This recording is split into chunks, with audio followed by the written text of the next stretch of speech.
analisis regresi multivariat ini ya sama seperti analisis regresi biasa ya. Variabel dependence-nya itu adalah kuantitatif dan variabel independence-nya adalah kuantitatif, kuantitatif atau kualitatif.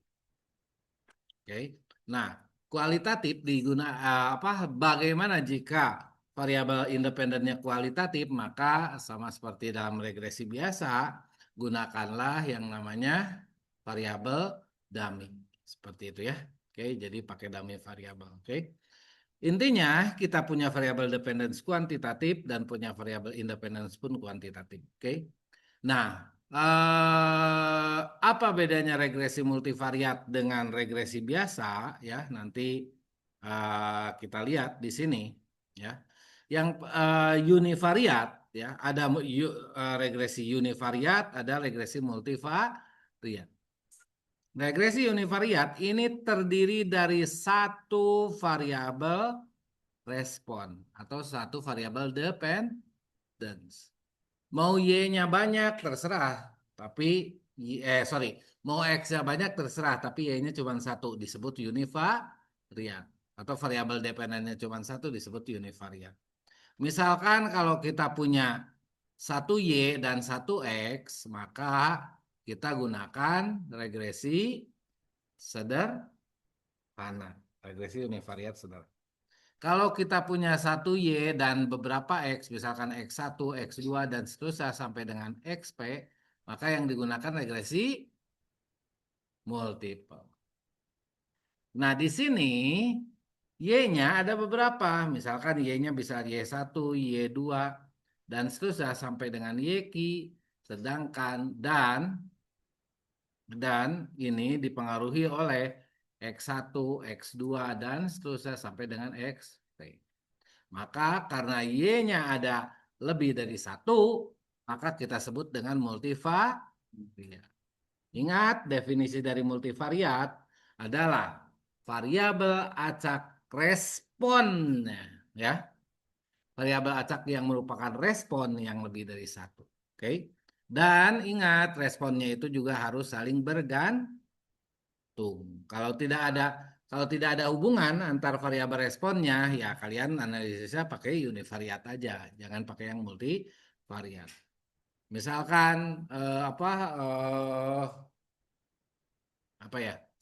eh porsi Y-nya itu adalah porsi makan, porsi olahraga, terus sorry, X-nya itu adalah porsi makan, jam olahraga, terus Y-nya itu yang pertama adalah kandungan gula darah, yang kedua adalah penghasilan per bulan, misalkan kandungan gula darah dan penghasilan per bulan misalkan tidak ada hubungannya, maka yang kalian lakukan adalah gunakan univariat hanya untuk gula darah terhadap cara makan, terhadap apa porsi makan. Yang kedua adalah eh, apa penghasilan terhadap porsi makan seperti itu ya. Tapi itu sebenarnya nggak benar ya. Biasanya porsi makan itu dilihat ya, yang mempengaruhi porsi makan itu penghasilannya, bukan porsi makan mempengaruhi penghasilan ya. Oke, kebalik ya. Oke, seperti itu ya. Oke. Nah, jadi intinya kalau misalkan ada dua variabel respon, Anda dalam analisisnya ada dua variabel respon, tetapi dua variabel respon itu tidak saling berhubungan, maka analisisnya tetap aja pakai analisis univariat. Jadi satu-satu ya. Oke. Oke, jadi seperti itu. eh Karena Y-nya hanya satu, maka uji hipotesisnya biasanya kalau untuk regresi sederhana pakai uji T, dan untuk yang multiple pakai uji F, seperti itu ya. Oke. Nah, sedangkan kalau misalkan dia multivariat, berarti di sini yang kita gunakan adalah uji-uji seperti halnya MANOVA kemarin. Ya. Ada uji Ulrich lambda, ada uji Roy, ada uji Pillay, ada juga Lawley Hall telling seperti itu ya. Oke. Nah, terus bentar ya. Ini saya matiin nggak apa-apa ya. Oke. Bentuk umum regresi seperti ini. Ya, ini bentuk umum regresi. Jadi di sini Y-nya itu karena bisa ada sebanyak P, jadi Y-nya itu bentuknya matriks. Bentuk umumnya adalah matriks. N kali P. Kalau dia regresi multipel berarti Y-nya itu adalah N kali kali satu, ya, regresi multipel biasa kan, ya, oke, atau multivariat, ya, oke. Nah, kalau yang ke kanannya sama, hampir sama seperti regresi multipel, di sini ada X, ya, X-nya berukuran N kali Q plus satu. Kenapa di sini ada Q plus, ada plus satunya, gitu ya. Oke, jadi X-nya sebenarnya ada variabelnya ada sebanyak Q, ya. Tapi ada tambahan satunya yaitu vektor yang bernilai satu semua, ya. Vektor yang bernilai satu semua itu buat apa? Kalau misalkan dalam regresi kan ada Y sama dengan beta 0 tambah beta 1 X1 gitu kan? Ya kan? Nah, yang vektor isinya satu semua ini untuk mendapatkan beta 0, ya, untuk mendapatkan eh, interceptnya, untuk mendapatkan interceptnya, ya. Oke. Nah, terus ya yang ini ada X pertama, ini adalah variabel X kedua dan seterusnya sampai variabel X yang ke Q. Oke. Nah, di sini ada beta 0 itu adalah koefisien untuk yang satu ini atau interceptnya, ya. Terus beta satu adalah koefisien untuk X1, beta 2 adalah koefisien untuk X2 dan seterusnya sampai dengan beta Q untuk koefisien yang ke Q. Oke. Nah, kalau Y-nya satu di sini, contohnya Y-nya satu di sini kan N kali satu nih. N kali satu. Dan yang ini X-nya, yang ini X ya, yang ini X-nya. Oke. Di sini adalah N kali Q plus satu gitu kan. Ya kan? Yang ini betanya adalah berukuran Q plus satu kali satu gitu ya. Kali satu, sorry. Itu kan? Ya. Maka yang ini match ya. Yang ini banyak kolomnya adalah Q plus satu, yang ini banyak barisan Q plus satu, maka ini bisa bisa dilakukan operasi matriknya sehingga didapatkan N kali kali satu. Sesuai dengan Y-nya gitu ya. Oke. Nah, sekarang kalau di sininya N kali P,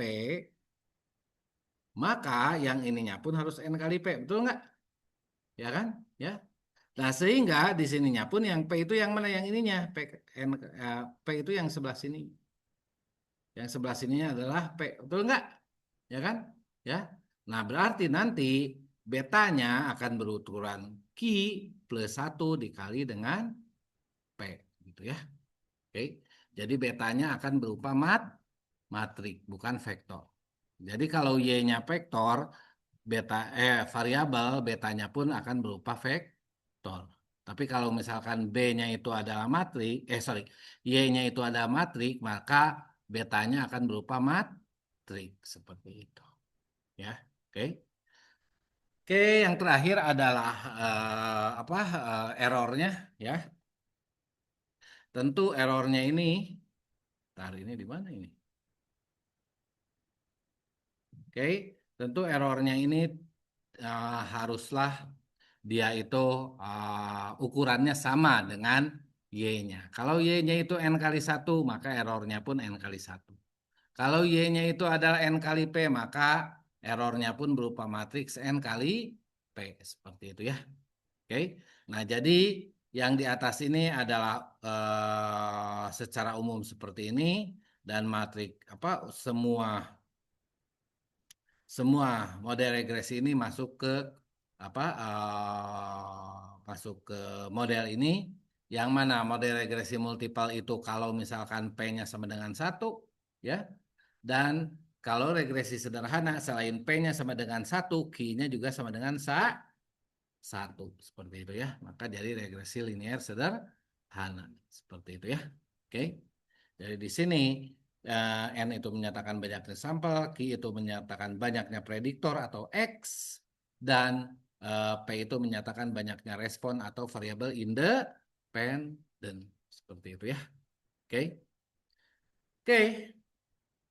Ini kalau univariat berarti variabelnya cuma satu, ya. Oke, maka hasilnya seperti ini. Ini adalah yang kalian kenal dengan model regresi multiple, ya, seperti itu ya. Oke, ingat model regresi multiple itu nanti, ya, kalau misalkan di sini Y itu sama dengan Y itu sama dengan X dikali beta ditambah dengan epsilon, ya. Nanti Y topinya itu, taksirannya itu adalah X dikali beta. Oke. Nah, karena taksirannya itu adalah yang ini, maka diharapkan epsilon ini sama dengan 0. Tapi kalau epsilonnya sama dengan 0 ya susah. Maka yang diharap jadi karena dia itu adalah variabel acak. Maka di sini ekspektasi dari epsilon sama dengan 0 atau rata-rata dari epsilonnya sama dengan 0 seperti itu. Kalau variannya bagaimana? Variannya itu ya pasti nggak akan 0, ya. Oke.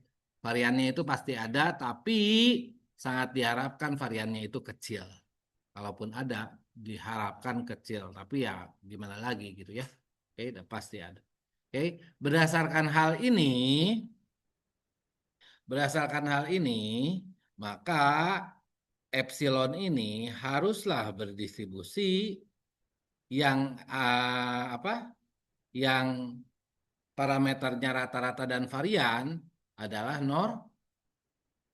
Maka epsilon ini harusnya berdistribusi normal 0 sigma kuadrat. Ngerti kan maksudnya kan? Seperti itu ya. Oke.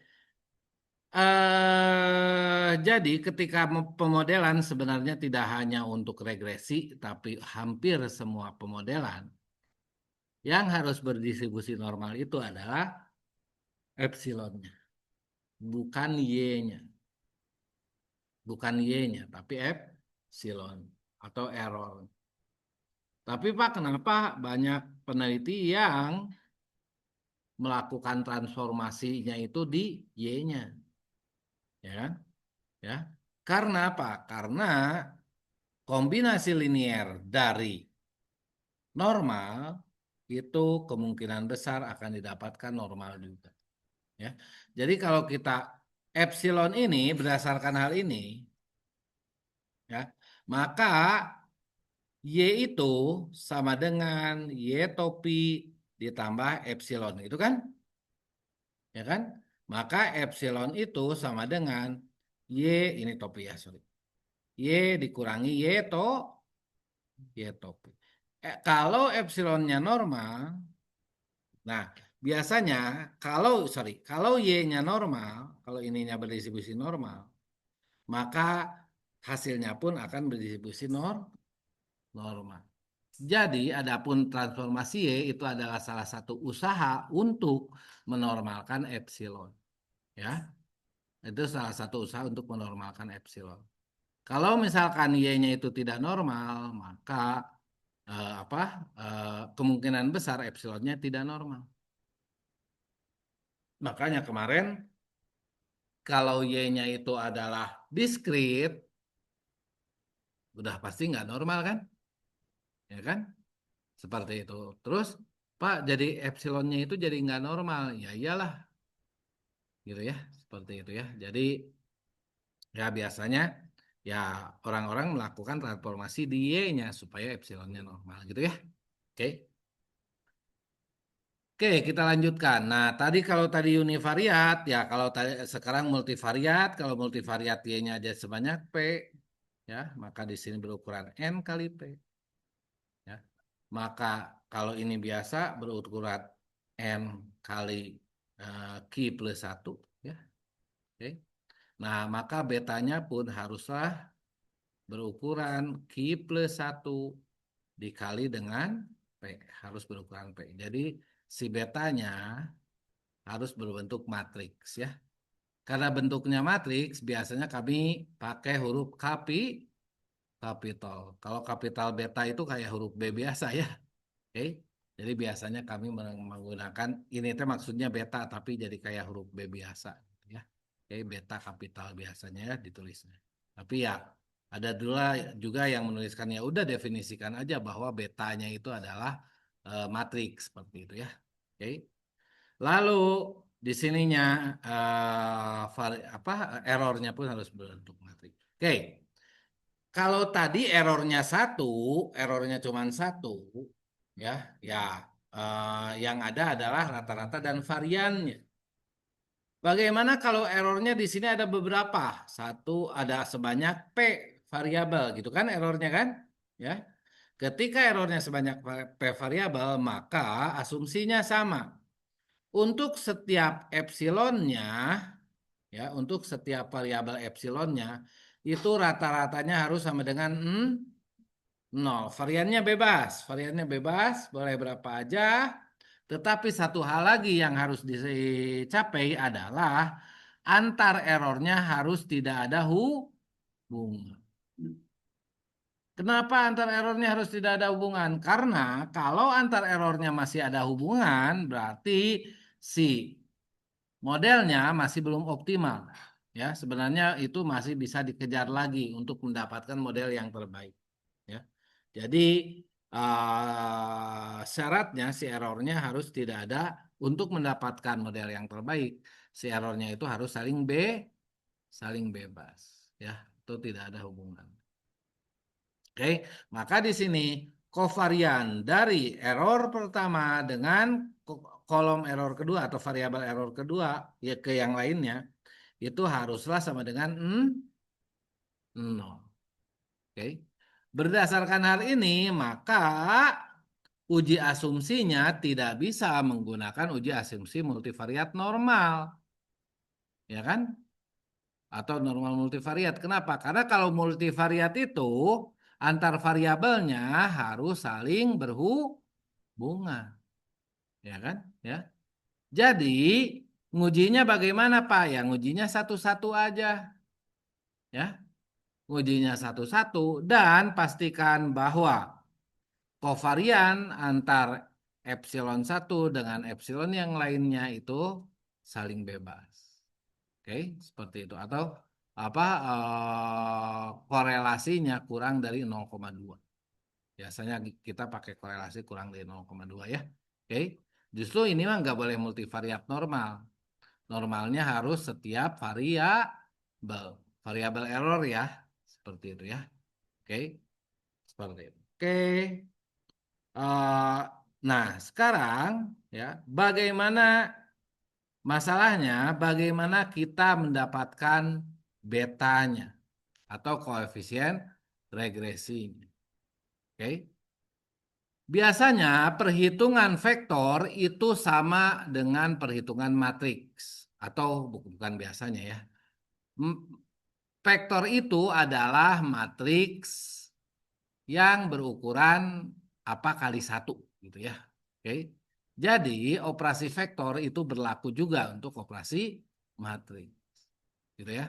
Maka untuk taksiran koefisien regresinya kita gunakan aja yang apa?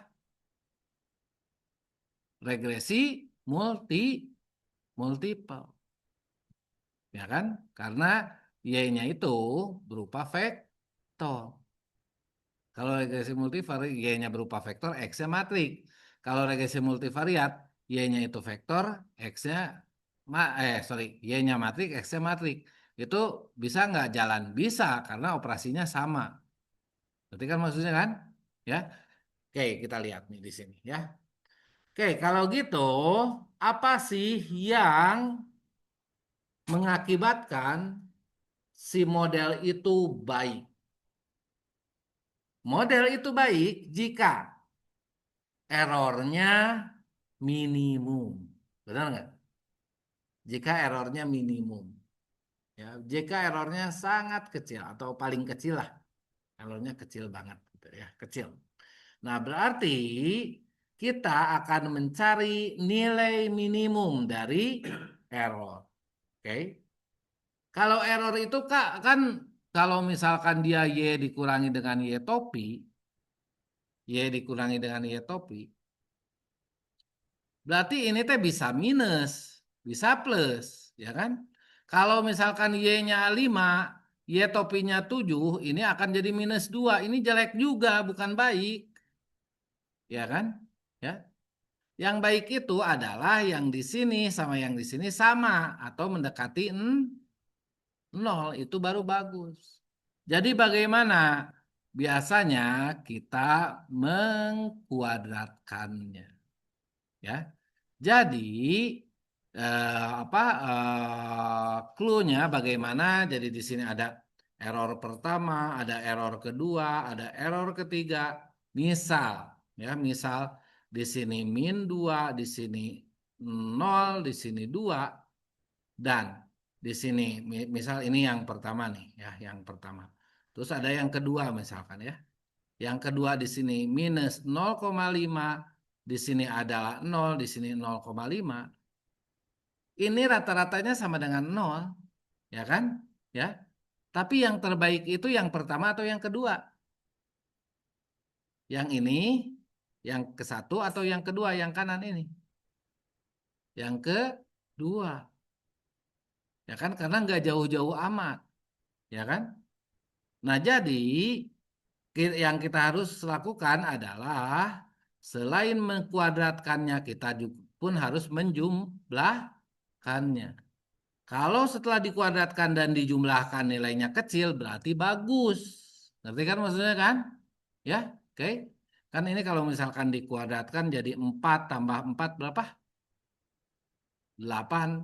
Kalau yang ini 0,5 kuadrat ditambah 0,5 kuadrat kan? Ya kan? Kecil lah segitu ya.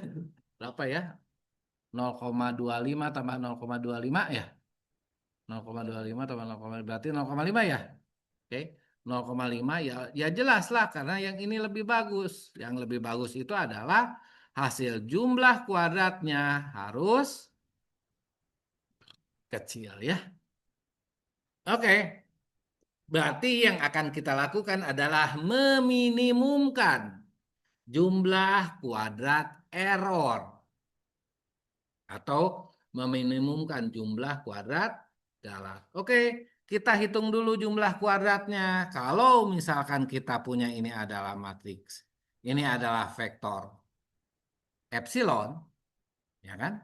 Ya, maka jumlah kuadratnya adalah epsilon transpos dikali dengan epsilon. Benar nggak? Ya kan? Nah, jadi epsilon transpos contohnya yang pertama adalah min 202 dikali dengan min 202 gitu kan? Ya kan? Ingat, baris kali kolom. Berarti yang ini adalah min 2 kali min 2 atau min 2 kuadrat ditambah 0 kuadrat ditambah ini 2, sorry, min 2, yang ini 2 ya, yang bawah ya. Oke, ditambah 2 kuadrat. Kan ini jumlah kuadrat. Ya kan? Oke, jadi rumus jumlah kuadrat itu adalah transpos dikali ya vektornya itu sendiri, oke? Nah, sekarang error ini sendiri adalah Y dikurangi dengan Y topi gitu kan? Ya. Transpos transpos yang di sini adalah Y dikurangi dengan Y topi juga. Oke. Tadi Y topinya adalah apa tadi teh? X dikali beta gitu kan? Ya kan? Jadi di sini dapatnya seperti ini. X dikali beta ini adalah Y topinya. Jadi di sini Y dikurangi dengan X dikali beta, X dikali beta ditransposkan dikali Y dikurangi dengan X dikali beta. Seperti itu. Jelas? Sampai sini? Ini adalah sum square error atau jumlah kuadrat galat. Oke? Jelas ya? Nah, sekarang kita sederhanakan ya. Oke, kita sederhanakan. Transposnya kita masukkan, kalau ini negatif berarti sebenarnya ke sini Y-nya jadi Y transpos, dan ini adalah jadi X beta transpos ya. Oke, supaya kurungnya dibuka, maka di sini posisinya harus diputar kan, jadi beta transpos X transpos seperti itu ya. Oke, jadi kita dapatkan Y transpos dikurangi dengan beta transpos X transpos dikali Y dikurangi dengan X beta. Oke. Selanjutnya adalah Y transpos dikali Y, berarti dapat yang ini, gitu kan? Ya. Y transpos dikali dengan X beta, dapat yang ini, ya kan? Ya. Terus beta transpos X transpos dengan Y, dapat yang ini. Ya. Terus beta transpos X transpos dikali dengan X beta, dapat yang ini. Oke. Oke. Selanjutnya di rumah kalian coba, ya. Cari bahwa Y transpos X beta itu sama dengan beta transpos X transpos Y. Ya, oke. Karena ini sama, ya, maka di sini Y transpos Y dikurangi 2, kan jadi ada 2 kan ya. 2, saya ambil yang kiri aja. Y transpos X beta ditambah dengan beta transpos yang ini. X transpos X beta. Jelas? Seperti itu ya. Oke. Nah, sekarang fungsi ini adalah fungsi seperti ini. Ya, fungsi seperti ini. Oke. Jadi ini fungsi parabolik seperti ini ya. Oke. Sekarang nilai minimumnya, kalau ini beta, nilai minimumnya ini adalah sum square error. Oke, ke atasnya itu ya. Nah, nilai minimumnya tentu yang ada di bawah ini kan. Di bawah ini kan, di titik ini kan. Ini adalah titik minimum. Oke. Nah, sekarang kalian tahu di apa matematik ya, kalkulus. Sekarang kan judulnya matematik ya, matematik 1, 2 atau 3 lah terserah. Oke. Untuk mendapatkan titik singgung antara fungsi, ini fungsi kan, ya, dengan garis yang apa teh horizontal, untuk mendapatkan titik singgung berarti pas di sini kan, pas nilai minimum kan, antara fungsi dengan garis horizontal itu fungsi f aksen x itu harus sama dengan 0. Jika f aksen x sama dengan 0, maka kita akan dapatkan titik singgung antara fungsi tersebut dengan garis horizontal. Oke? Oh, berarti kalau gitu mah, untuk mencari nilai minimumnya, kita tinggal turunkan ininya. Sum square errornya terhadap apa? Yang kita ingin carikan beta, berarti terhadap beta. Ya. Kita cari turunannya terhadap beta. Oke. Yang pertama adalah Y transpos Y. Ada betanya enggak? Ada betanya enggak di Y transpos Y? Tidak ada. Karena tidak ada berarti 0. Ini 2Y transpos X beta. Ada satu beta kan? Ya. Kalau kalau misalkan kita punya koefisien X terus diturunkan terhadap X, maka koefisien itu sendiri kan? Ya kan? Maka di sini kita dapatkan minus 2Y transpos X. Ya. Oke. Di sini betanya ada 2. Ada beta transpos, ada beta. Ingat, kalau beta transpos apa? Matrik transpos dikali matrik berarti itu sebenarnya kuadrat dari matrik itu ya. Oke. Nah, berarti di sini betanya kuadrat. Betanya ada 2 kan? Ya kan? Ingat, kalau kita punya X kuadrat diturunkan jadi 2X gitu kan? Oke, maka yang ini pun jadi 2 beta gitu kan. Oke, sisanya ini konstanta X transpos X. Jelas? Seperti itu ya. Jadi ini adalah turunannya. Dan turunan pertamanya ini haruslah sama dengan 0. Seperti itu ya. Oke. Oke. Udah dapat seperti ini. Ruas kiri dan ruas kanan kita tambahkan dengan minus 2Y transpos X. Maka kita dapatkan seperti ini gitu kan. Ya. Terus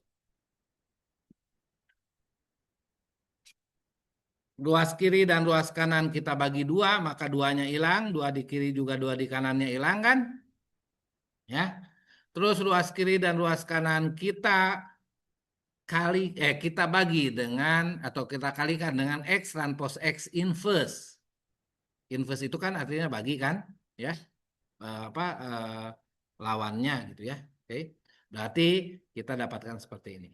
Jadi beta transpos adalah Y transpos X dikali dengan X transpos X inverse. Oke. Nah, sekarang X transpos X inverse ini atau X transpos X ini itu adalah matriks simetris ya. Oke. Jadi transpos dari X transpos X itu adalah tetap X transpos X seperti itu ya. Oke. Nah, jadi di sini karena di sini masih betanya transpos, kalau pengen betanya nggak transpos, berarti kita transposkan yang kiri atau yang tidak, begitupun yang kanan. Ya, ruas kanan kita transposkan, ingat. Jadi apa alih posisi ya, gitu kan? Ya, yang X transpos X-nya jadi ke kiri, yang Y-nya ke kanan. Yang asalnya bukan transpos jadi transpos gitu kan? Ya. Nah, jadi di sini yang asalnya X-nya nggak transpos, di sini jadi transpos. Yang asalnya transpos jadi nggak transpos kan gitu kan? Ya. Asalnya Y transpos jadi Y saja. Oke. Ingat tadi, kok yang X transpos X inverse-nya nggak ditransposkan? Ya, karena dia simetris. Jadi nggak usah ditransposkan karena sama. Ngerti kan maksudnya kan? Jadi didapatkanlah koefisien regresi yang selama ini kalian pakai, yaitu beta topi adalah X transpos X dikurangi 1 dikali dengan X transpos Y. Dan ini akan sama. Kalau misalkan Y-nya matriks, maka kita itu akan mirip juga dengan betanya berbentuk matriks ya. Jadi di sini B topinya itu sama dengan X transpos X dikali X transpos X inverse dikali dengan X transpos dikali dengan Y seperti itu ya. Oke. Nah, jadi ini adalah koefisien, taksiran koefisien regresi multivariat. Jadi, Pak, kalau gitu mah tuh sama aja dengan regresi multiple. Ya sama, memang sama. Untuk ngitung betanya. Jadi, B yang di apa teh? Ya udah Pak kalau gitu mah saya ngitung betanya ya udah satu-satu aja. Beta untuk Y1, beta untuk Y2, beta untuk Y3, sampai beta untuk yang Y ke P. Boleh nggak Pak? Boleh, karena sama. Ya, sama, hasilnya sama. Oke, seperti itu. Jadi, untuk pemodelannya yang regresi multivariat ini mirip dengan yang regresi seperti itu ya. Tapi sebenarnya kalau kita mau lihat lebih umum, sebenarnya yang regresi multiple itu adalah regresi multivariat dengan Y-nya berupa vektor. Ya. Jadi Y-nya N kali P, di mana P-nya sama dengan 1. Berarti B-nya pun akan sama dengan apa? P-nya pun nanti akan berukuran P kali P kali 1. Seperti itu ya. Sorry, Q min 1 kali 1. Seperti itu ya. Jelas? Oke. Oke, kita lanjutkan ya. Oke, di sini kalau misalkan kita menggunakan regresi sederhana, ya, selanjutnya adalah uji hipotesis. Kalau tadi menaksir betanya kayak tadilah ya, oke, sama seperti beta biasa ya, oke, sama seperti regresi multiple lah, ya, oke. Nah sekarang Bagaimana kalau uji hipotesisnya? Dalam regresi sederhana, yang X-nya cuma 1 dan Y-nya juga cuma 1, kita menggunakan uji T. Oke. Yang mana di sini uji T itu adalah, hipotesisnya apakah beta satunya itu sama dengan 0 atau tidak sama dengan 0. Gitu kan? Kalau beta satunya sama dengan 0, nanti 0 kali X. Berarti si X itu nggak ngaruh sama sekali. Gitu kan? Ya kan? Ya. Kalau si X yang nggak ngaruh sama sekali, berarti variabel yang mempengaruhi Y itu bukan X itu. Berarti kan maksudnya kan? Cari X yang lain untuk melihat pengaruhnya terhadap Y. Oke. Nah, jadi di sini sebenarnya ujinya itu adalah si beta topinya dibagi dengan standar deviasi betanya ini. Yang mana standar deviasi betanya ini adalah standar error dibagi dengan di sini adalah akar sigma XI dikurangi dengan rata-ratanya. Ya. Oke. Jadi kalau misalkan Anda mungkin buka di regresi apa multivariat gak seperti ini, lebih sederhana dari ini. Tapi sebenarnya sama, ya. Sebenarnya sama. Oke, sorry bukan regresi multivariat. Di apa teh MathStat ya. Oke. Kalau Anda cari uji T di MathStat untuk regresi itu gak seperti ini. Ya. Sum square regression dibagi dengan sum square mean square regression dibagi banyak error. Seperti itu kan? Ya. Oke. Nah, jadi ini adalah yang errornya ya SE dibagi dengan XI dibagi dengan X bar gitu ya. Oke. Nah, terus di sini SE-nya itu adalah sum square error, ini adalah mean square error ya. Seperti ada yang seperti halnya yang di apa teh ini? MANOVA ya. Seperti halnya yang di MANOVA ya. Oke. Nah, terus di sini yang mana sum square errornya itu adalah YI dikurangi dengan Y to seperti itu ya. Oke. Nah, di sini kalau misalkan nanti T-nya lebih besar daripada T tabel, berarti H0-nya ditolak. Seperti itu ya. Oke. Ini kalau misalkan kita menggunakan regresi sederhana. Ya. Oke. Nah, kalau regresi multiple kita pakai uji F. Ya kan? Karena X-nya ada banyak. Oke. Uji F ya sama hampir mirip-mirip juga yaitu sum square regression dibagi dengan sum square error. Sorry, ini mean square regression dibagi dengan mean square error gitulah. Ya. Kenapa mean square? Karena ini dibagi dengan degrees of freedom-nya. Ya kan? Ya. Oke. Jadi ini adalah sum square regression dibagi dengan key itu adalah mean square regression. Ya. Kalau di apa? Manova kemarin. Ya kan? Sama ya kayak Manova ya. Oke. Ini F-nya sama persis kayak Manova kan? Ya kan? Ini adalah mean square regression yang bawah adalah mean square R. Sama seperti Manova untuk uji F-nya ya. Dan di sini ya sama juga. Yang mana regression itu adalah Y-nya hasil regresi.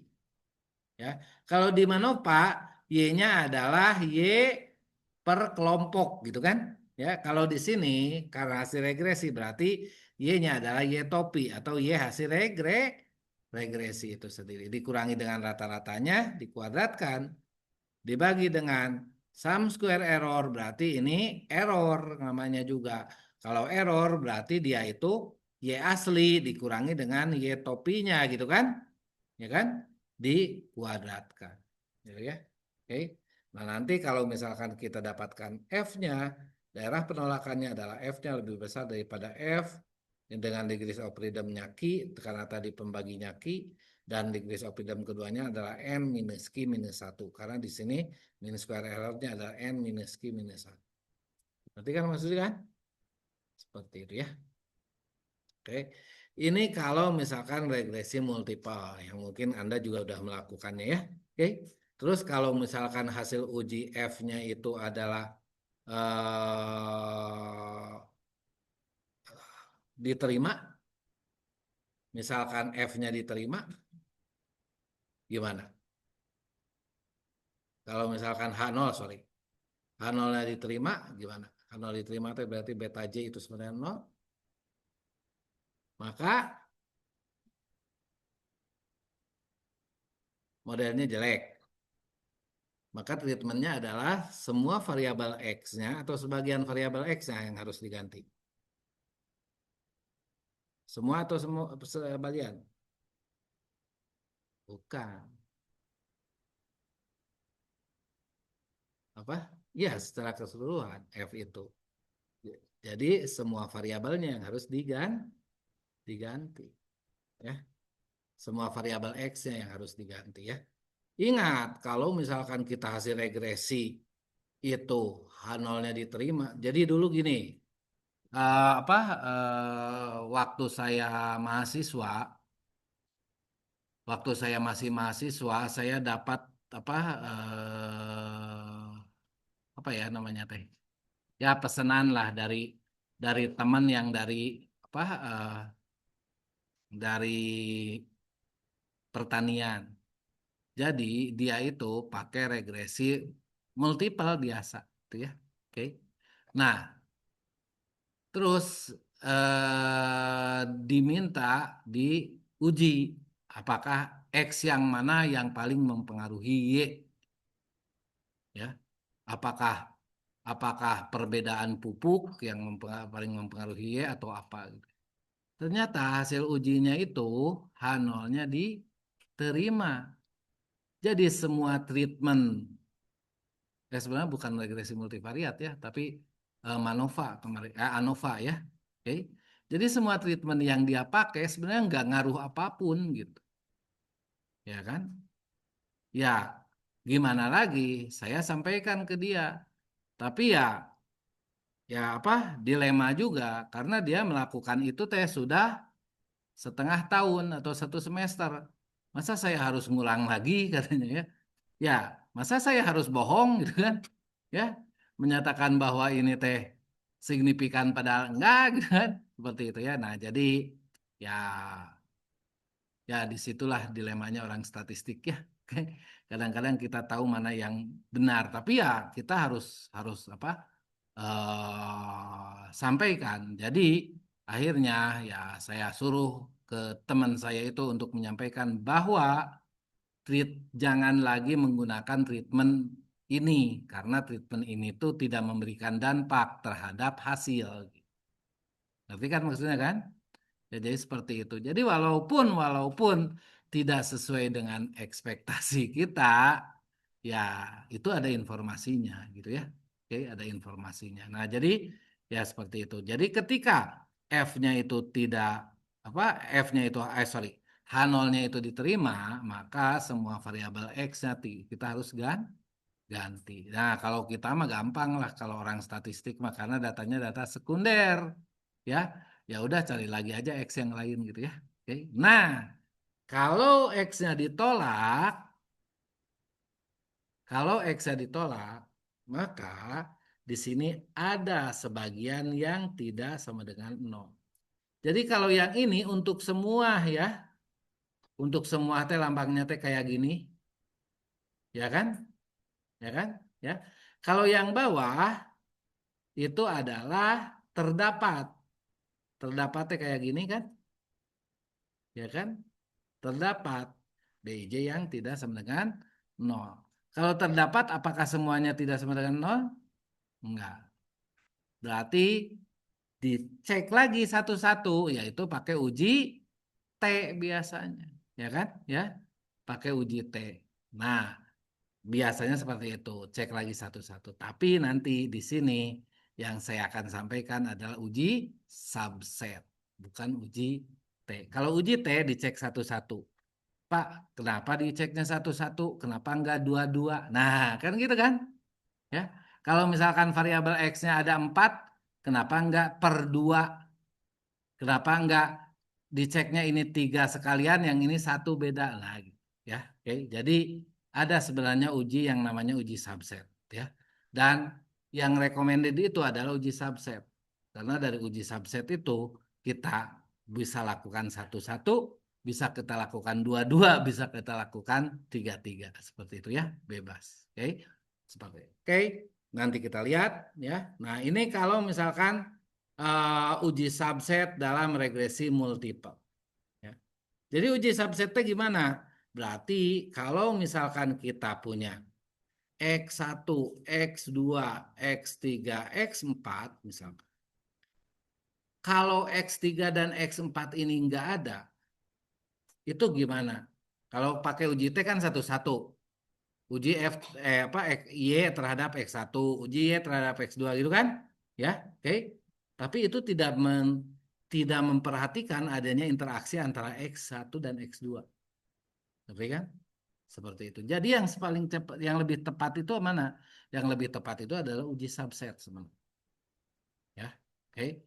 Nah, jadi kalau misalkan X3 dan X4-nya itu tidak ada, kita mau lihat nih, apakah kehadiran X3 dan X4-nya itu signifikan atau tidak? Oke. Jadi yang ini nih, ya. Yaitu ya kita bagi dua nih. Jadi kita punya beta untuk R ini sisanya dan ini adalah yang kita akan uji. Ya. Itu adalah untuk menguji apakah beta D-nya itu sama dengan 0 atau tidak sama dengan 0. Oke. Nah, itu gimana ngujinya? Adalah sum square regression dikurangi dengan sum square kalau kita yang kita apa? Yang kita ujinya hanya R saja.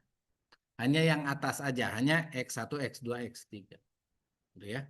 Oke. Nah, jadi di sini ya kita hitung sum square regressionnya sama seperti tadi, beta transpose X transpose Y, berarti ini yang totalnya kan, semuanya kan. Kalau yang ini hanya sebagian, oke, hanya untuk yang beta 0, beta 1, beta 2, tok seperti itu. Ya, jadi kita punya 3 beta ini, ya, dikali dengan X transposnya, tapi cuman nanti X-nya itu yang vektor 1, terus di sini yang X1, sorry, X variabel 1 dan variabel 2, seperti itu. Ya, oke. Nah, terus Y-nya ya, Y-nya komplit. Oke. Nah, jadi di sini dicari selisih total dengan selisih sum square regression yang sebagian. Ya, dibagi dengan H itu apa? H itu adalah banyaknya variabel di R. Banyaknya elemen di beta D. Berarti kalau misalkan di sini yang hilangnya adalah X3 dan X4 yang kita akan ujinya, berarti hanya sama dengan 2. Itu kan maksudnya kan? Seperti itu. Nah, jadi di sini kalau tidak ada apakah X3 dan X4 itu adalah apakah X3 dan X4 itu signifikan? Kalau dia itu berperan signifikan, maka ya pertahankan. Ya. Kalau H0-nya ditolak, maka pertahankan. Kalau H0-nya diterima, ya boleh dikeluarkan. Oke, seperti itu. Sekarang gini, misalkan kita punya beta 0-nya itu misalkan 0,3, terus beta 1-nya itu adalah 1,5, beta 2-nya itu adalah minus 2, beta 3-nya itu adalah 0,1, beta 4-nya itu adalah 0,2. Seperti itu. Ya, atau di sini minus 0,2. Kalau dilihat di sini, ini betanya kan kecil-kecil nih. Yang kedua, ketiga sama keempatnya kan. Ada kemungkinan si X3 dan si X4 ini tidak memberikan kontribusi yang signifikan kan. Maka kita akan uji beta D-nya. Ngerti kan maksudnya kan? Ya, oke. Kita akan uji segini nih. Ngujinya pakai cara ini. Seperti itu. Ya. Cari selisih sum square regression total dengan sum square regression selain yang kita uji, gitu ya. Oke, seperti itu. Nah, nanti ya apa bagaimana F? Pak, kalau misalkan seperti itu mah ya berurutan. Kalau misalkan beta 0 nya 0,3, beta satunya itu adalah 0,1, beta 2-nya -2, beta 3-nya itu adalah -0,2, beta 4-nya itu adalah 1,5. Gimana ngujinya? Ya berarti apakah beta satu itu, apakah X1 itu harus duluan? Kalau X1 itu adalah porsi makan, apakah porsi makan itu harus disebut duluan? Kan enggak juga. Ngerti kan maksudnya kan? Ya si X-nya aja kita misalkan punya asalnya 1, X1, X2, X3, X4 seperti itu ya. Oke. Posisinya kita tukar. Kan mau diuji ini Pak yang kecil itu ini sama ini. Ya kan? Ya. Ya kita tukar berarti di sini 1 X2 X3 ini di matrik datanya ya. Oke. X2 oh sorry X4 sorry. X4 terus di sini X1 dan X3. Boleh nggak? Urutannya seperti ini boleh nggak? Boleh nggak? Boleh dan nggak ngaruh urutan. Ya kan? Ya. Mau X1-nya itu, Pak, X1-nya itu porsi makan, X2-nya itu adalah jam olahraga. Ah, saya mah mau balik. Mau dibalik X1-nya jam olahraga, X2-nya porsi makan. Boleh nggak? Boleh. Ngerti kan maksudnya kan? Ya, nah jadi ya sebenarnya nggak ada masalah mengenai posisi itu ya. Oke. Pak, saya mah mau ngujinya satu, soalnya yang ini mah ada 1,1 itu lumayan gede. Mau beta 4 aja. Ya udah beta 4 aja, berarti SR-nya cuma ada segini ada. Ngerti kan maksudnya kan? Seperti itu. Bisa kan? Ngilangin satu, ya kan? Ya. Pak, di sini ternyata ada tiga. Ya udah, berarti di sini beta 0, beta satu cuma segini. Itu adalah nanti yang jadi R kecilnya dan yang ini adalah yang jadi D-nya. Ngerti kan maksudnya kan? Seperti itu. Kalau misalkan di sini ada tiga, berarti nanti hanya tiga. Ya kan? Seperti ini hanya tiga. Ngerti kan maksudnya kan? Kayak gitu ya. Oke, jadi sebenarnya uji yang tepat itu setelah uji F bukan uji T. Ya, oke. Uji T mah supaya mudah aja. Sebenarnya setelah uji F yang tepat itu lakukan uji subset. Ya, oke, seperti itu. Oke. Nah, jadi uji subset ini juga akan kita lakukan untuk apa teh regresi multivariat ya. Tapi sebelumnya kita nggak uji subset dulu. Nanti uji subset yang sebelah kanan ya. Kita ya uji subset yang ini kita uji keseluruhan dulu ya. Oke. Nah, dari uji keseluruhan yang kita uji akan uji adalah beta. Oke. Nggak pakai F kan? Tadi pakainya Wix, lambda, dan lain sebagainya. Oke. Nah, di sini dari beta ini sama seperti MANOVA. Jadi, kita harus cari sum square errornya dan sum square regression. Ya, kalau ini di MANOVA sum square treatment ya. Oke, di MANOVA sum square treatment ya. Nah, jadi di sini Y transpos Y ini adalah data aslinya yang dikuadratkan kan gitu kan? Ya, dikurangi Y topi Y bar transpos. Ini adalah total rata-rata total. Oke. Jadi yang ini adalah sum square total kalau di MANOVA. Sum square total itu dibangun dari sum square error ditambah sum square regression, gitu kan? Ya, oke. Nah, jadi di sini kita cari sum square errornya itu apa? Yang ini beta X transpose Y itu sebenarnya yang ini adalah Y topi transpose gitu kan? Dikali dengan Y gitu kan? Ya. Y topi transpose dikali dengan Y ini adalah representasi dari regression. Ya. Representasi dari Y topi. Ya, jadi kalau Pak kenapa nggak Y topi transpose Y topi? Ya enggak, ya. Karena yang kita bangun adalah dari Y topinya itu adalah yang kita bangun. Nah ini mana tadi?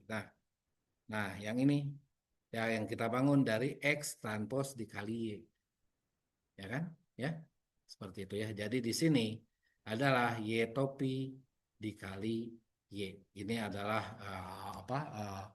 Regressionnya. Oke, kalau misalkan seperti itu ya, di antara ini, di antara ini kan, kita tambahkan ini dan kurangkan ini. Nanti kan maksudnya kan, ya, Y topi transpose dikali Y, gitu ya. Oke. Nah, jadi nah yang kurangkan dulu adalah yang ini, yang total dikurangi dengan Y transpose dikali Y, karena ini adalah representasi dari error, yaitu representasi dari error yaitu nilai sebenarnya dikurangi nilai taksirannya. Ngerti kan maksudnya kan? Oh, berarti ini teh error.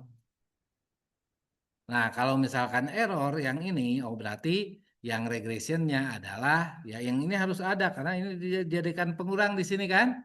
Ya, oke. Maka di sini adalah yang ini yang positif Y topi transpose dikali Y yang positif dikurangi dengan yang ini adalah totalnya. N dikali dengan Y, Y apa ini sum square apa sum square total ya. Rata-rata total dikali dengan T total.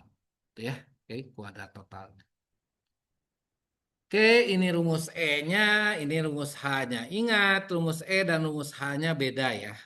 Oke, beda kenapa? Karena kalau misalkan di Manova itu adalah bukan Y topi tapi Y bar untuk setiap kelompok, gitu kan?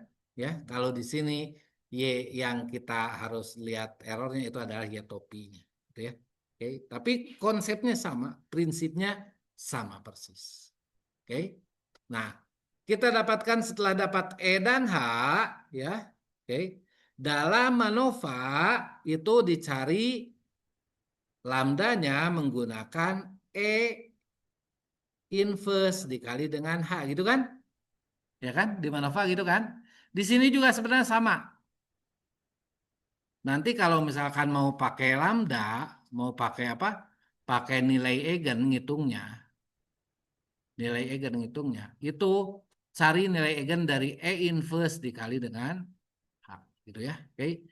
Kalau ngitung tanpa nilai eigen gimana? Ya sama seperti yang di apa?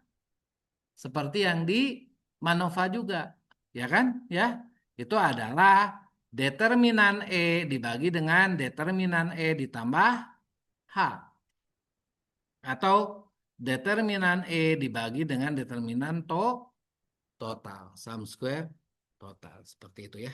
Ini sama persis, ya. Oke. Pak, saya mau pakai lambda, Pak. Berarti hitung dulu E inverse-nya, ya kan? Ya.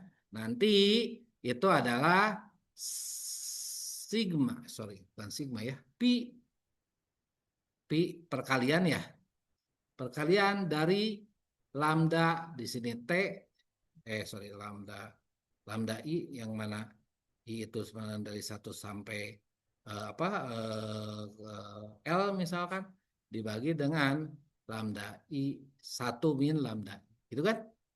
Ya kan? Ini rumus yang di Mano Manova. Oke, rumus yang di Manova. Coba lihat ya. Oke, jadi ini rumusnya sama persis, boleh. Ya, yang kemarin Manova itu, kita file, open, browse, Manova. Mana mata kuliah, apa, ini nih.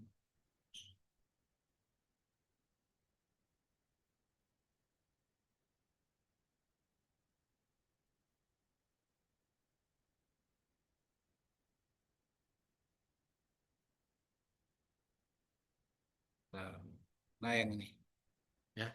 Nah, kan itu kan lambda lambdanya adalah oh bukan lambda satu tapi satu per lambda i gitu ya. Oke, jadi pakai rumusnya yang ini. Boleh nggak Pak? Boleh. Nanti dengan e-nya e yang ini, e-nya adalah e yang ini, h-nya h yang ini. Nanti cari e inverse h gitu ya. Oke, dapatkan nilai-nilai eigennya. Setelah dapat nilai-nilai eigennya, cari apa lambdanya. Di sini adalah satu apa perkalian dari satu per satu min lambda seperti itu ya. Oke. eh Nanti juga kalau nggak salah dicoba ya. Saya ngasih ke asisten bahwa ada yang pakai ini dan ada yang pakai ini. Itu sama buat buat regresi atau kemarin ya. Kemarin udah praktikum itu nggak analisis diskriminan nggak? Ya kan?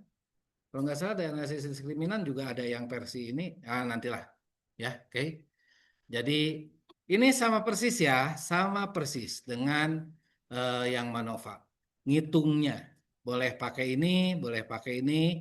Kalau apa variansnya homogen. Varian homogen teh antar mana? Antar X. Ngerti kan? Bukan antar sorry, antar Y ya. Oke. Karena kita ngomongnya MANOVA antar X. Antar apa respon variabel. Oke. Jadi varian Y homogen dengan varian Y1 sama dengan varian Y2. Oke, seperti itu ya. Nah, kalau misalkan Y1 dan Y2 itu mempunyai kolinier yang tinggi, atau Y1, Y2, Y3 itu mempunyai kolinier yang tinggi, atau nilai eigennya ternyata lebih dari 80%, kok coverage variannya, bukan nilai eigennya ya. Oke. Proporsi nilai eigennya yang proporsi nilai eigen pertamanya lebih dari 80%, Pak, saya mau pakai yang ini ngitungnya boleh. Oke. Pakai ROI. Oke. Pak, ternyata variannya heterogen, terus dia itu tidak kolinier, berarti pakai delay.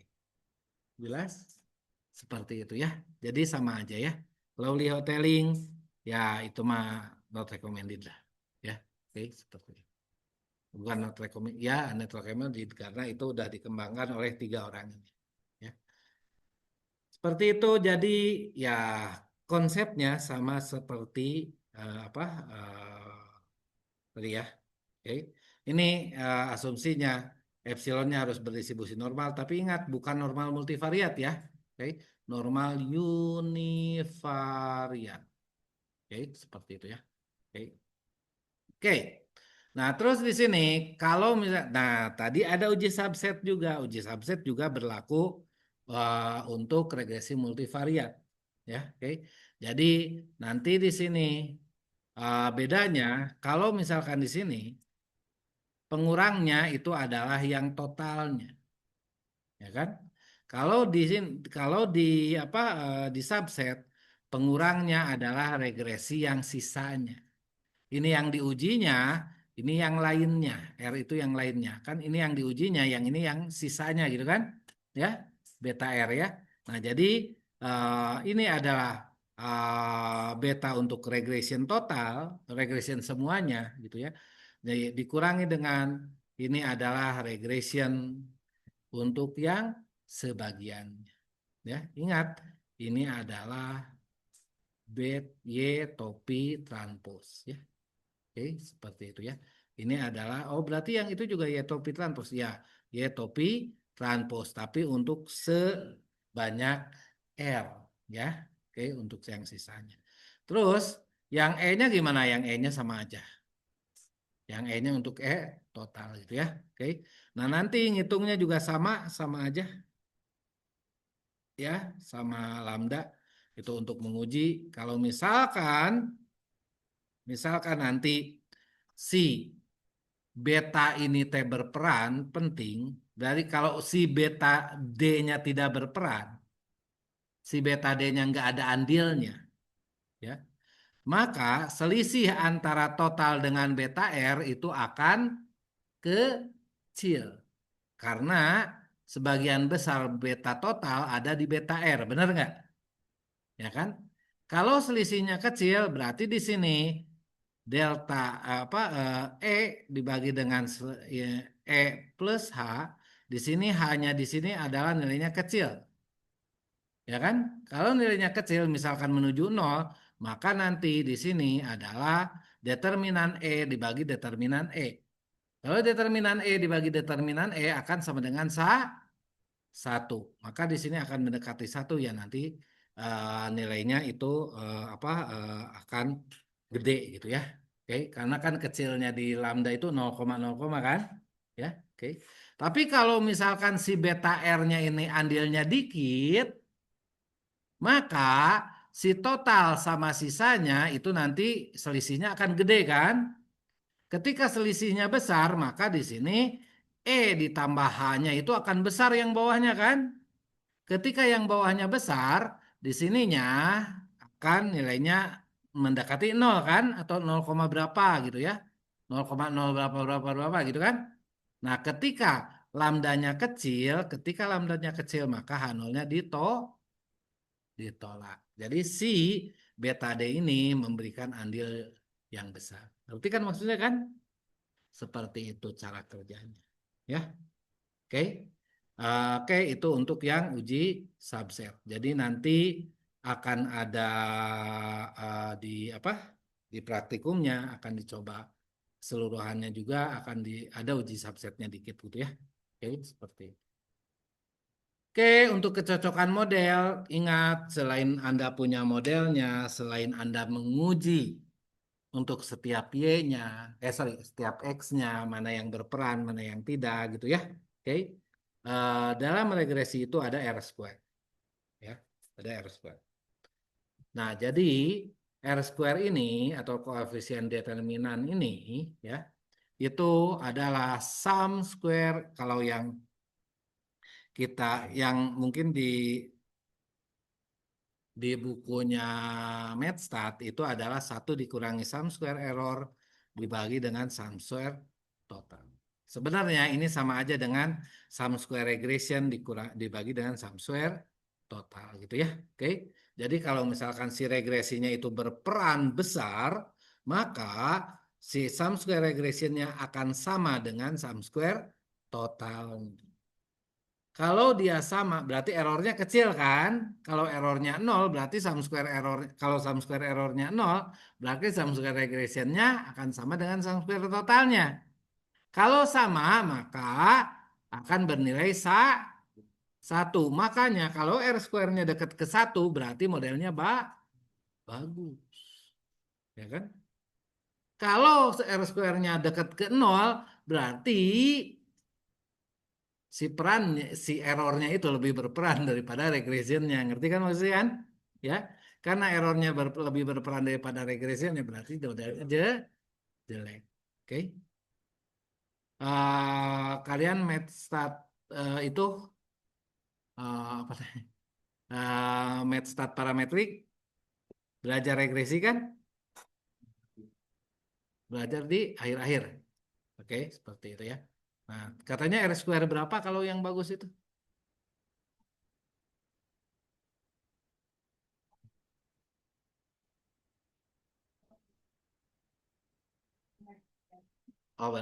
Udah mata kuliah Andrek juga. Oh, berarti apa yang saya sampaikan udah diajarin dong. Ya, kalau gitu. Hah? Subset nggak ada? Ya, lumayan lah yang subset ya. Oke. Tapi yang tadi, padahal saya bisa skip atuh. Ya, enggak lah. Ya, oke. Nah, jadi intinya ya kalau skip nanti saya cepat-cepat beres deh. Intinya seperti ini ya, sum square regression dibagi dengan sum square total ya. Oke.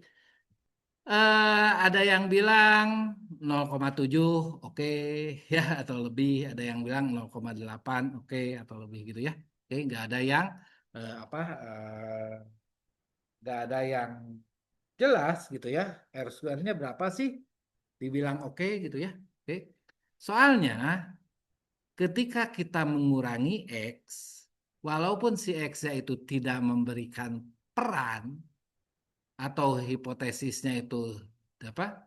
Dia itu tidak memberikan peran yang signifikan, atau kalau misalkan pakai uji subset atau uji T, ternyata si X-nya itu dikeluarkan, harus dikeluarkan gitu ya.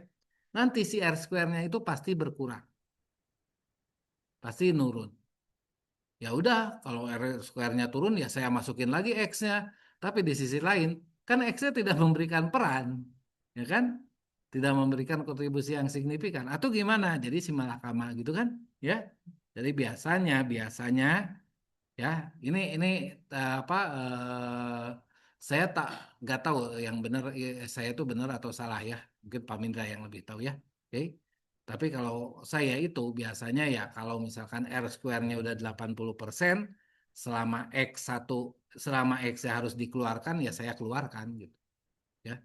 R square-nya 99% tapi X-nya banyak yang harus dikeluarkan ya mendingan keluarkan gitu. Seperti itu ya.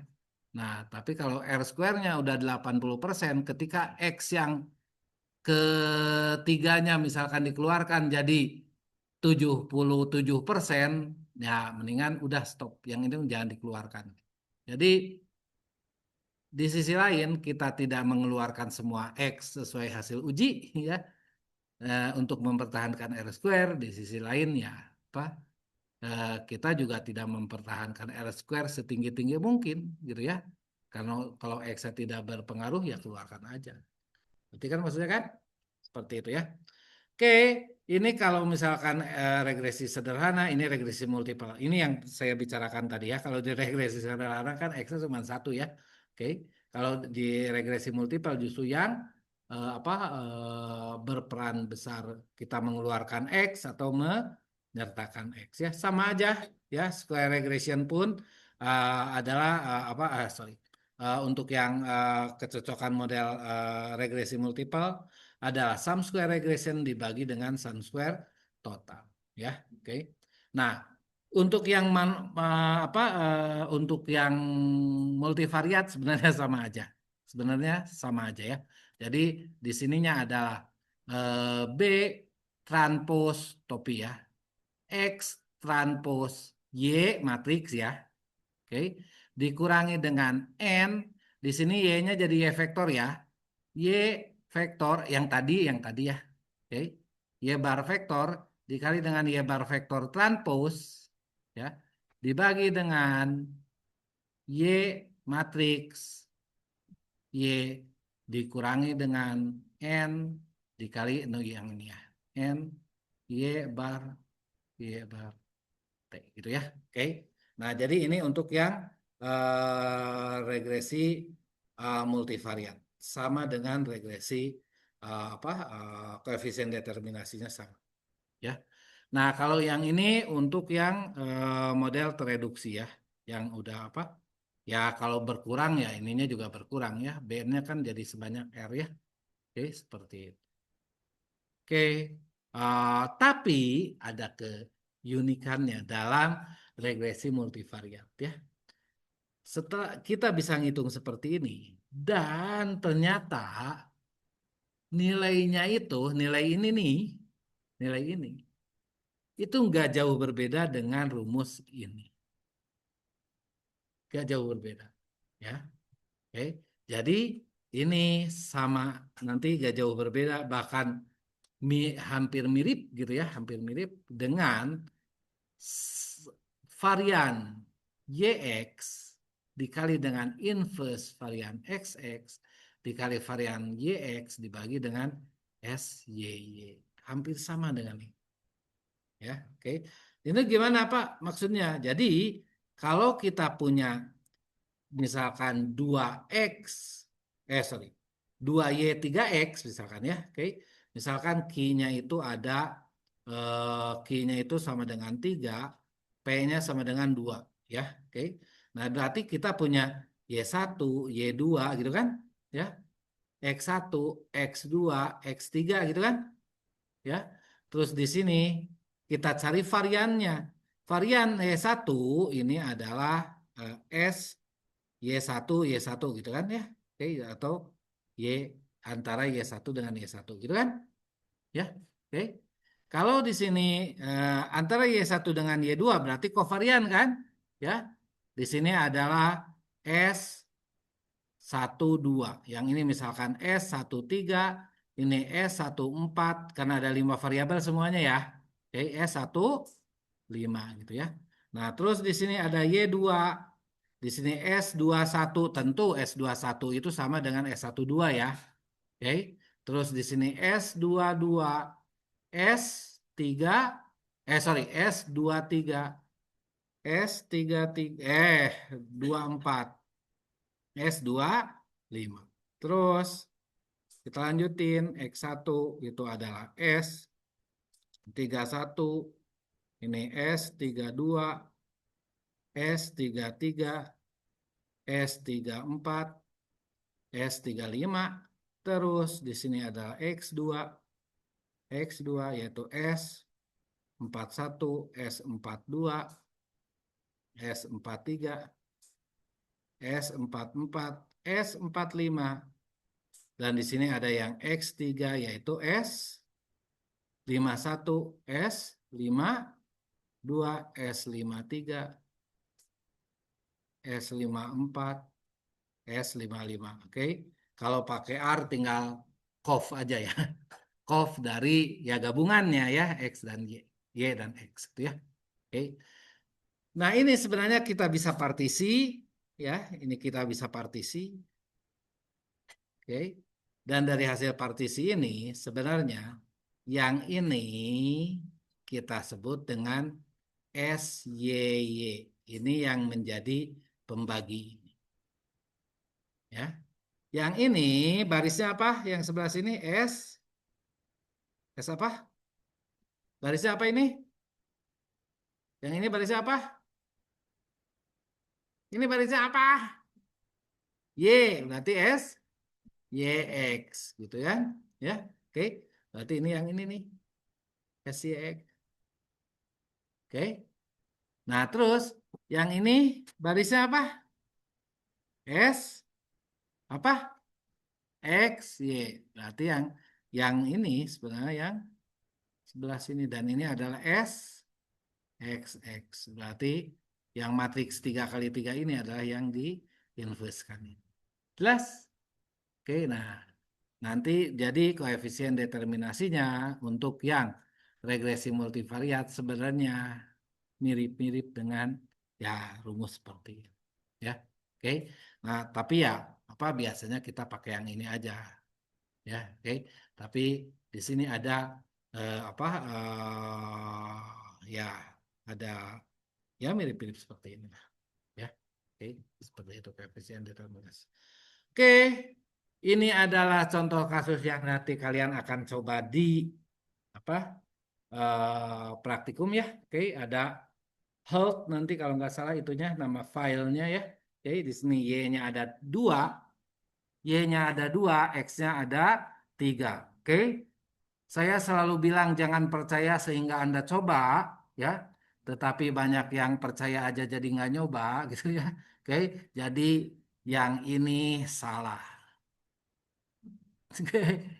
Coba ya. Oke, jadi yang saya tulis di sini hanya salah. Oke, bukan segitu ya. Oke, coba nanti ya. Oke, ya pasti cobalah ada ikutan praktikum ya. Oke. Nah, nanti tapi epsilonnya lambdanya kalau nggak salah benar itu teh. Lambdanya benar ya. Jadi saya itu lupa ngedit. Jadi hanya belum dieditin ya, hanya salah gitu ya. Oke, betanya benar, R-nya benar gitu ya. Nanti dilihat di apa ya praktikum ya. Oke, dicoba. Nah, terus di sini kalau misalkan di sini didapatkan beta satunya itu, sorry, betanya itu, sorry, yang kita akan coba, mana sih yang sudah beta D, beta 2, oke, berarti 2 sama 3 ya, berarti yang ini nih, ya. Nah, di sini ada ya, apakah si vektor ini yang ini, sorry, beta yang ini untuk yang pertama, ini adalah beta untuk yang kedua gitu ya. Oke. Itu dia itu memberikan pengaruh yang signifikan nggak terhadap model gitu ya, oke? Atau hanya yang satu aja. Nah, di sini dicoba bahwa beta D-nya itu ya yang tadi, berarti kita ambil yang atas aja ya, oke? Yang ini nih ya 0,7228 sorry 0,7, kok beda sih beta nolnya. Oh sorry ya ini ya kita coba lagi dengan beta R saja gitu ya. Oke, tanpa melibatkan tanpa melibatkan X3 sama X4 ya. Tanpa melibatkan X2 sama X3, sorry. Ya, tanpa melibatkan X2 sama X3 didapatkan beta 0 dan beta satunya seperti ini ya. Seperti itu. Nah, jadi nah terus nanti dihitung E-nya, dihitung ini juga hanya salah ya. Oke.